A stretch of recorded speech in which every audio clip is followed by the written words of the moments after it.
할렐루야. 하나님께서 새해 새날에도 늘 함께 하시며 우리 사랑하는 믿음의 가정들의 풍성한 은혜와 평강 주시기를 축복합니다. 올 한 해 우리 홍광교회의 신앙과 목회의 주제는 성령의 사람 또 복음의 증인으로입니다. 이 주제에 집중하여 한 해를 우리 성도님들과 함께 살아보려고 합니다. 언제나 시작이라는 말에는 기대와 소망이 담겨 있습니다. 물론 걱정과 두려움이 있을 수도 있지만 우리가 그 시작을 가장 믿을 수 있는 이와 함께 한다면 걱정과 두려움보다는 기대하게 되고 함께할 날들을 꿈꾸게 될 것입니다. 오늘 본문은 새로운 시대의 시작을 알립니다. 놀라운 구원 역사를 완성하시며 예수님께서 새로운 시대를 시작해 하셨습니다. 부활하신 예수님께서 제자들 앞에 나타나셨습니다. 예수님은 제자들 앞에 나타나셔서 확실한 부활의 증거로 부활하신 예수 그리스도 자신을 보여주셨습니다. 그리고 그들과 40일 동안을 함께 하시며 새로운 세계 곧 하나님 나라에 대해서 명확하게 말씀해 주셨습니다. 예수님께서 이렇게 친히 그들에게 확실한 부활의 증거를 보여주시고 확실히 드러난 이 하나님 나라에 대해 다시 들려주신 것은 이 새로운 세계에 대한 확실한 증인으로 그들을 세우기 위함이었습니다. 그런데 예수님께서 사도들에게 이렇게 분명한 증거와 하나님 나라의 진리를 다 깨닫게 하신 이후에 좀 이상하게도 그들에게 곧장 가서 이 복음의 증인으로 살라고 그들을 세상으로 내보내지는 않으셨습니다. 오히려 예루살렘을 떠나지 말고 기다리라고 그렇게 말씀하셨습니다. 사랑하는 성도 여러분, 바로 이 부분이 우리를 새로운 세계로 이끄는 아주 중요한 포인트입니다. 예수님은 너무나 명확한 증거와 이젠 제대로 깨달아 알게 된 하나님 나라를 당장이라도 가서 전하라 그렇게 말씀하지 않으시고 기다리라 하셨습니다. 도대체 무엇을 기다리라고 하신 것이겠습니까? 왜 기다리라고 하셨겠습니까? 예수님은 하나님 아버지께서 약속하신 성령님을 기다리라고 말씀하셨습니다. 왜냐하면 복음의 증인으로 진리를 전한다는 것은 그냥 우리의 기억에 의존해서 우리가 가지고 있는 힘과 능력, 즉 우리의 언변이나 지위나 힘이나 부나 권세에 의해서 전하는 것이 아니기 때문입니다. 이 모든 구원의 진리, 진실, 놀라운 은혜의 역사는 오직 성령님의 임재와 성령님의 조명하심, 즉 환히 그 진리를 밝혀 비춰주심이 있을 때에만 확실히 증거할 수 있습니다. 이 모든 구원의 진실이 무엇이겠습니까? 태초부터 하나님의 사랑은 우리를 향하셔서 놀라운 이 구원 계획을 준비하셨다는 것과 그 놀라운 구원 계획에 성자 하나님이 직접 참여하셔서 이 땅에 인간의 몸으로 오셔서 모든 인류의 죄를 위해 십자가에서 죽으심으로 인류의 모든 죄를 대속하셨다는 것과 인류의 마지막 원수인 사망 권세를 이기시고 부활하셨다는 것을 성령님의 임재와 성령의 조명하심이 있을 때에만 확실히 증거할 수 있는 것입니다. 이처럼 예수님은 이 거친 세상에 제자들을 복음의 증인으로 세우실 때 준비 없이 혼자 보내지 않으시고 확실한 증인이요 증거로 성령님과 함께 보내고자 하셨습니다. 왜냐하면 앞으로 개척해야 할 세상은 만만치 않은 세상이었기 때문입니다. 확실한 증인이 아니면 앞으로 다가올 시험과 고난을 견디기가 불가능했기 때문입니다. 이처럼 새로운 세계 하나님 나라의 완성을 위한 사역은 성부, 성자, 성령 삼위일체 하나님이 모두 참여하시는 놀랍고 위대한 사역입니다. 이 위대한 사역에 우리를 성령의 사람으로 복음의 증인으로 부르시고 계십니다. 사랑하는 성도 여러분, 우리는 성령으로 말미암아 새로운 세계를 보게 됩니다. 이 땅에 이미 시작되어 완성을 향하여 나아가고 있는 그 하나님 나라를 보게 됩니다. 그래서 이 세상에는 같은 공간, 같은 시간 속에서도 다른 세계에 속하여 사는 사람들이 생겨난 것입니다. 비록 육체는 이 지구상에 존재하는 모든 자연의 법칙과 세상의 룰에 따라 살아가지만 바라보는 것과 지향하는 방향이 세상과 다르고 실제 그 소속도 이 세상과 완전히 다른 새로운 세계에 속한 사람들이 생겨났습니다. 이들을 일컬어 그리스도인이라고 하였습니다. 그래서 사도 바울이 그리스도인에게 이렇게 권면합니다. 그러나 우리의 시민권은 하늘에 있는지라 거기로부터 구원하는 자 곧 주 예수 그리스도를 기다리노니 그는 만물을 자기에게 복종하게 하실 수 있는 자의 역사로 우리의 낮은 몸을 자기 영광의 몸의 형체와 같이 변하게 하시리라. 아멘. 이처럼 완전한 새로운 세계가 이 땅에 존재하고 있습니다. 하지만 이 세계를 아무나 볼 수 있는 것은 아닙니다. 오직 성령의 사람만이 볼 수 있습니다. 성령의 사람은 영적으로 깨어난 사람입니다. 성령의 임재하심으로 사망의 잠에서 깨어나 살아난 사람입니다. 우리 하나님은 생명 있는 자와 함께 하십니다. 예수님께서 말씀하셨습니다. 하나님은 죽은 자의 하나님이 아니요 산 자의 하나님이시라고 말입니다. 성령의 임재하심으로 확실한 믿음을 소유하게 된 사람이 창조 때에 하나님이 인간에게 생기를 불어넣어 생명이 되게 하신 것처럼 하나님의 숨을 새롭게 불어넣어 새 생명을 얻게 하신 것입니다. 사랑하는 성도 여러분, 우리가 지금 함께 예배하는 이 시간은 교양 수업이나 마음과 인격을 수양하는 시간이거나 혹은 철학 강좌나 인생 강좌가 아닙니다. 우리가 함께하는 이 예배에서 보여지고 들려지는 모든 것은 이 땅에 임한 새로운 세계, 하나님 나라에 대한 것입니다. 이 새로운 세계를 바로 보혜사 성령님께서 이끌고 계십니다. 성경책 중에서 사도행전은 특히 성령의 주도적인 역사를 기술하고 있습니다.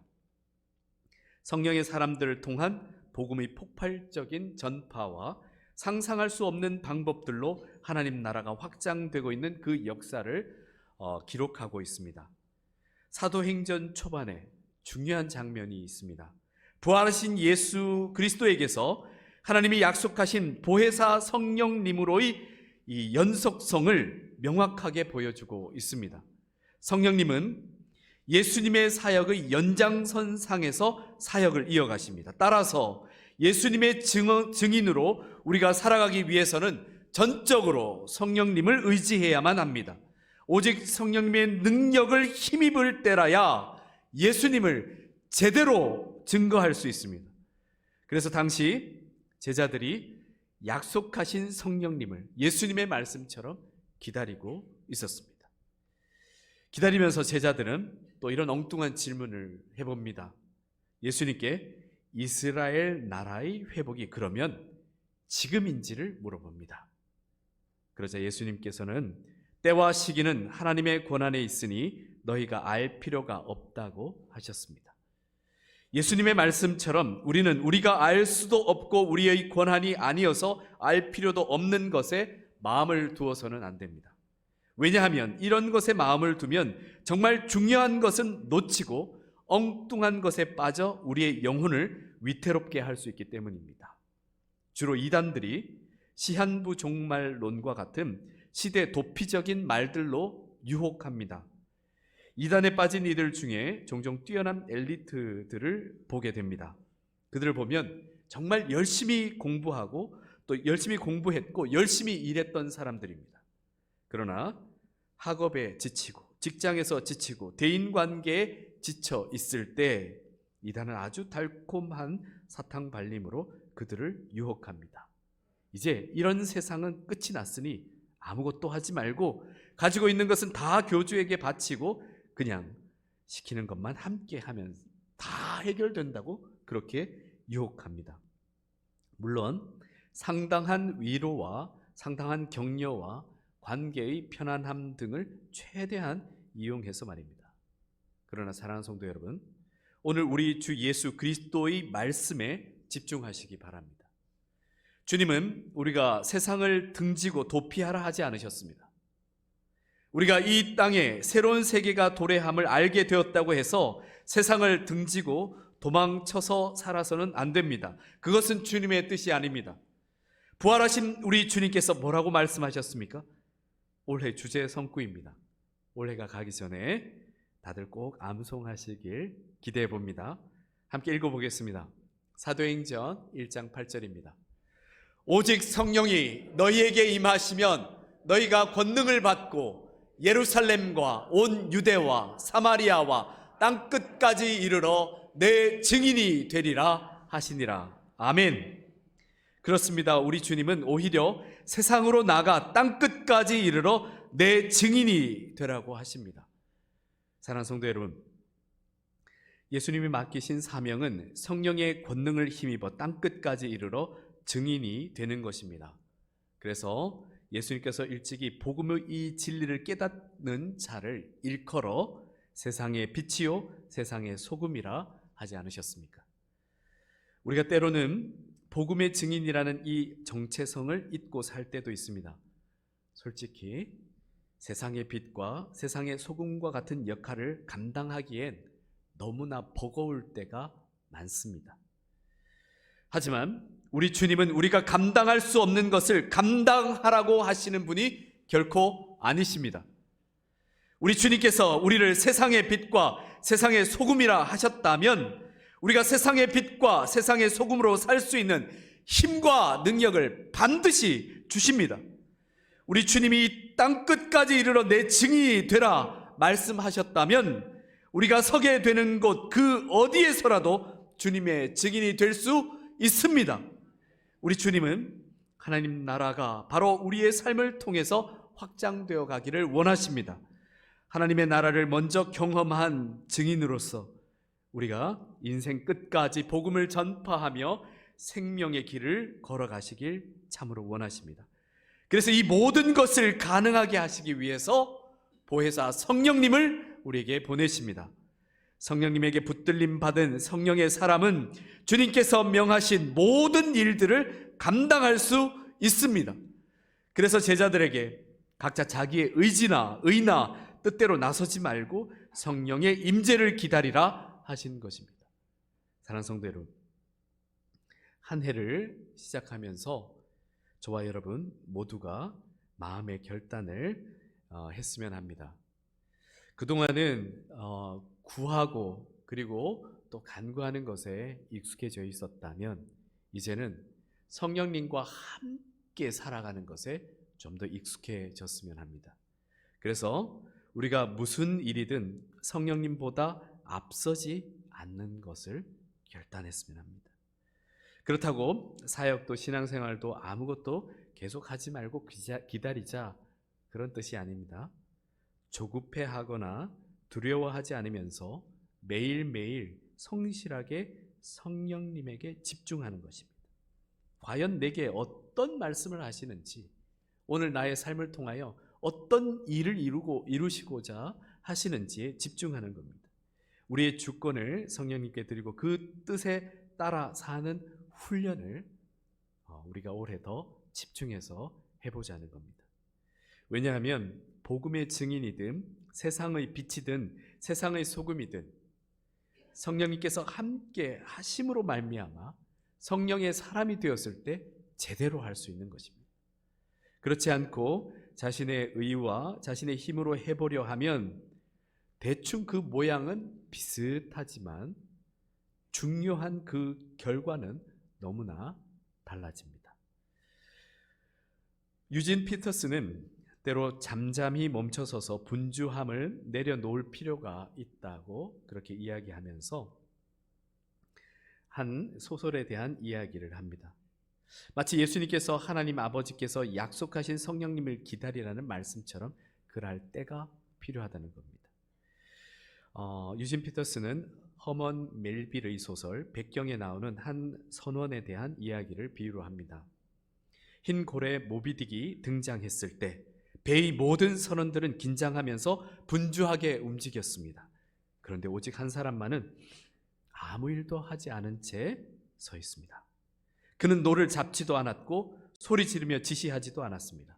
그러니 땀도 흐를 일이 없었습니다. 그는 바로 이 작사를 맡고 있던 선원이었습니다. 그는 고요하게 침착하게 기다렸습니다. 가장 적합한 때에 정확하게 고래에게 작사를 날리기 위해서 거기에만 집중하며 주변의 그 분주함 속에서도 잠잠히 머물러 있었습니다. 유진 피터스는 멜빌의 문장을 인용하며 이렇게 말했습니다. 작사를 가장 정확하게 날리기 위해 작사를 맡은 선원은 숨가쁜 일이 아닌 게으름으로부터 발걸음을 내딛기 시작해야 했다.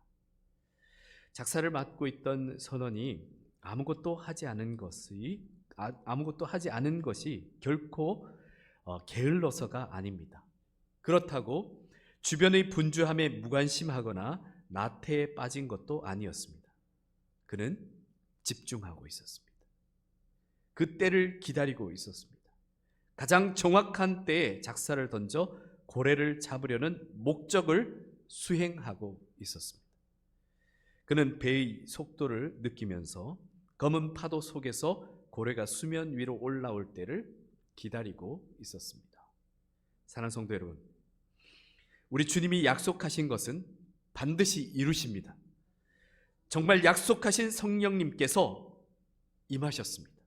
오순절 마가 다락방에 모여 함께 예배드리던 성도들에게 성령 강림 사건이 일어났습니다. 이 역사를 기점으로 그 누구도 막을 수 없는 복음의 물길을 성령님께서 열어가셨습니다. 그래서 올해 우리 홍강교회의 목회와 신앙의 주제가 성령의 사람, 복음의 증인으로인 만큼 우리가 복음의 증인으로 확실히 서기 위해서는 먼저 확실한 성령의 사람이 되어야 합니다.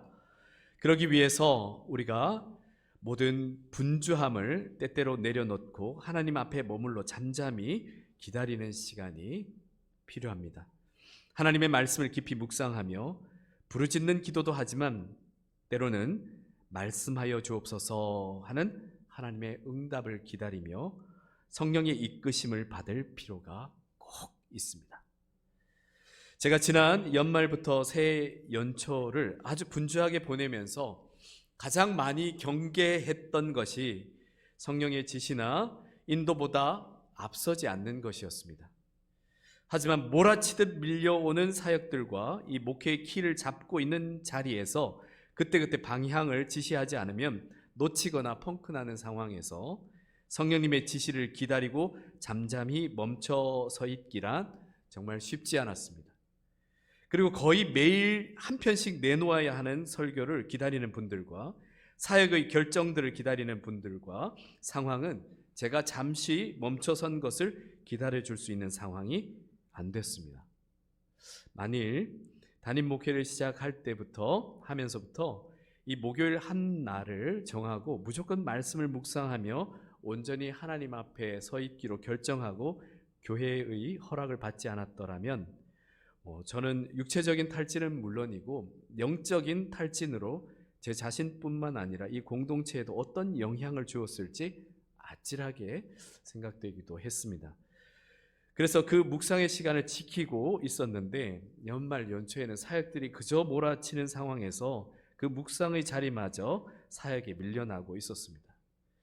이러다가는 그런 생각이 들었습니다. 이러다가는 홍강교회를 성령님의 인도하심이 아닌 내 뜻이나 주변의 뜻과 상황에 따라서 떠밀려 가듯 이끌어갈 수밖에 없겠구나 하는 위기감이 와서 시간이 날 때마다 제 머릿속에 가득한 생각들을 비워내고 주변 상황에서 벗어나려고 막 몸부림치면서 노력했습니다. 그런데 사실 올해가 더 걱정입니다. 그동안 교회를 안정시키는데 이 제 심장을 쥐어짜면서 온 힘을 다했다면 이젠 다양한 사역들과 예배와 양육과 일꾼들을 세워갈 일들과 행정적인 일들이 이제 좀 더 펼쳐져야 하기에 이제 뭐 심장 하나를 쥐어짜는 것으로는 안 되는 상황이 되었습니다. 그래서 결단해야겠다 해서 오늘 이 말씀을 함께 나누며 우리 공동체 앞에서 스스로 결단해 봅니다. 이렇게 아무리 시급하고 분주하더라도 절대 성령님의 역사보다 앞서가지 말아야겠다 그 말입니다. 차라리 이제는 누군가에게 조금은 섭섭한 사람, 누군가가 보기에는 조금은 부지런하지 않는 사람처럼 제 자신이 보일지라도 하나님께서 우리 홍강교회를 새롭게 하시고자 성령의 물길과 성령의 바람을 불어주시는 때를 따라 더욱더 하나님께 집중하며 성령님의 지시를 받아야겠다고 결단해 봅니다. 그래야 우리 다음 세대를 위한 새로운 10년, 새로운 100년을 열어가며 주님께서 우리에게 맡기신 땅끝까지 이르러 내 증인이 되라 하신 그 사명을 우리가 완수해낼 수 있지 않겠습니까? 사랑하는 성도 여러분, 그런데 이것은 저뿐만 아니라 우리 모두가 먼저 성령의 사람이 되는 것, 이것이 중요합니다. 성령의 사람은 성령님을 기다린다고 해서 아무것도 하지 않는 사람이 아닙니다. 백경 소설 속의 작사를 잡은 선원처럼 분명한 목표가 있을 때 열심히 구하고 찾고 문을 두드리는 사람에게 이루어집니다. 예수님은 이 중요한 말씀을 제자들에게 하셨습니다. 그리고는 하늘에 오르셔서 하나님의 보좌 우편에 앉으셨습니다. 이 모습을 바라보던 제자들에게 천사들이 그들이 본 것처럼 예수님이 다시 오실 것을 일컬어 줍니다. 예수님께서 하늘에 오르셔서 하나님의 우편에 앉으셨다는 것은 우리와의 공간적인 분리를 의미하는 것이 아닙니다. 그렇게 오해하지 마십시오. 왜냐하면 예수님은 세상 끝날까지 우리와 함께 하시기로 이미 약속하셨습니다. 그래서 예수님은 절대 우리를 떠나지 않으십니다. 예수님께서 승천하셔서 하나님 보좌 우편에 앉으셨다는 것은 우리의 시간과 공간 그 어떤 것과도 분리됨을 의미하는 것이 아닙니다. 이미 우리에게 시작된 이 하나님 나라의 통치가 예수 그리스도의 통치 아래서 시작되었다는 것을 의미하는 것입니다.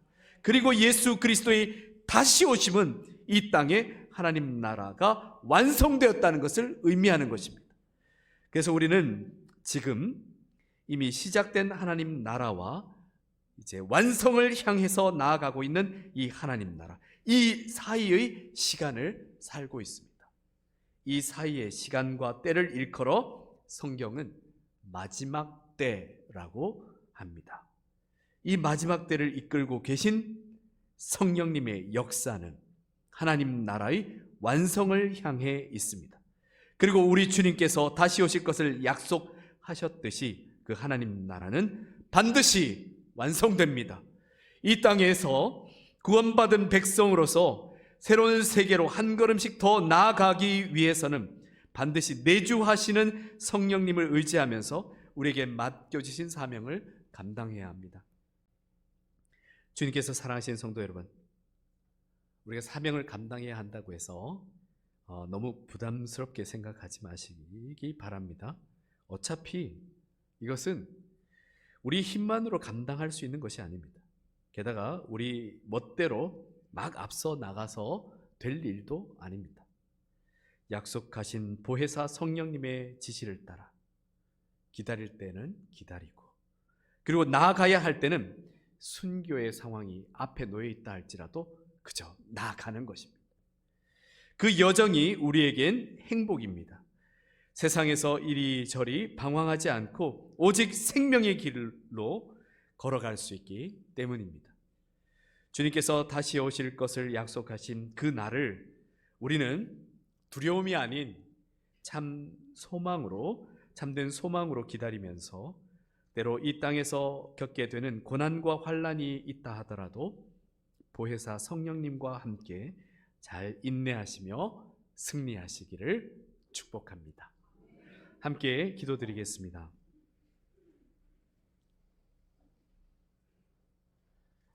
우리를 사랑하시는 아버지 하나님, 하나님께서 우리를 향하신 그 사랑의 놀라운 구원 역사를 이루고야 마셨습니다. 이루셨습니다. 아버지 하나님, 이제 그 은혜의 역사 한가운데 서게 된 하나님의 백성들, 이곳에 함께 모여 예배하는 믿음의 형제 자매들, 주여 약속하신 보혜사 성령님을 내리어 주시옵소서. 그들의 삶을 주장하여 주시고 인도하시며 생명의 길로 걸어가며 생명의 문 앞에 서서 주 예수 그리스도께서 반겨주시는 그 환영을 받을 수 있는 자리까지 함께하여 주시옵소서. 이 땅에서도 복음의 증인으로 설 수 있도록 도와주옵소서. 우리의 삶을 통해 주 예수 그리스도를 보게 하시고 그리고 말씀하여 주신 그 사명 감당하도록 성령님께서 늘 함께 하시고 지시하시며 가르쳐 주시고 인도하여 주옵소서. 올 한 해의 삶도 주님과 함께하는 복된 삶이기를 간절히 원하옵고 우리 주 예수 그리스도의 이름으로 기도드립니다. 아멘.